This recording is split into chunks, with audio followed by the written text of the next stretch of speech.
দেখেন মানে পল্লী বিদ্যুতের বিল যারা লেখে এবং বিলের কাগজ যারা দিয়ে আসে তারা রিজাইন দিতে গেছিল পল্লী বিদ্যুৎ অফিসে।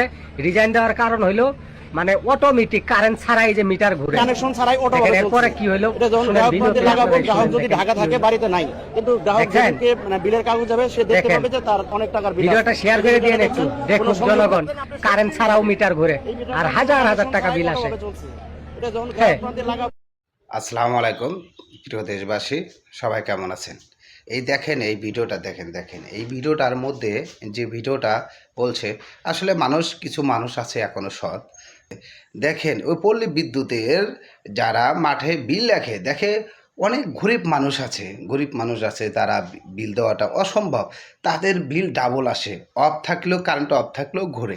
এই কারণে সে প্রতিবাদ জানিয়ে রিজাইন দিতে গেছে যে আমি এই চাকরিটা করব না।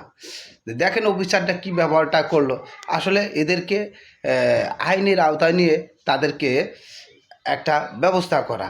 আমি দৃষ্টি আকর্ষণ করে বলছি বাংলাদেশ কর্তৃপক্ষের কাছে, আসলে এই ধরনের একটা সংস্কার করা। তারা কি জনগণের গরিব দুঃখী মানুষের টাকা তারা এরকম ভোগ করতে করতে তাদের চামড়া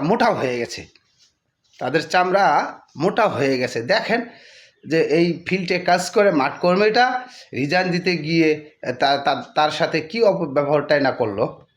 ধন্যবাদ সবাইকে, প্রতিবাদ জানান, গড়ে উঠুন। এই ধরনের পল্লী বিদ্যুৎ মানুষকে জনগণের টাকা এরকমভাবে ভোগ করে মানুষকে কত গরিব দুঃখী মানুষের কত কষ্ট করাইতেছে। এই ধরনের অবৈধভাবে বিল নেওয়া বন্ধ না হলে জনগণ আপনাদের পিঠাতে পিছপা হবে না। ভিডিওটা সবাই শেয়ার করবেন যেন সারা দেশবাসী দেখতে পারে এবং এই ভিডিওটা যেন প্রধানমন্ত্রীর কাছে চলে যায়, সে যেন একটা ব্যবস্থা করে।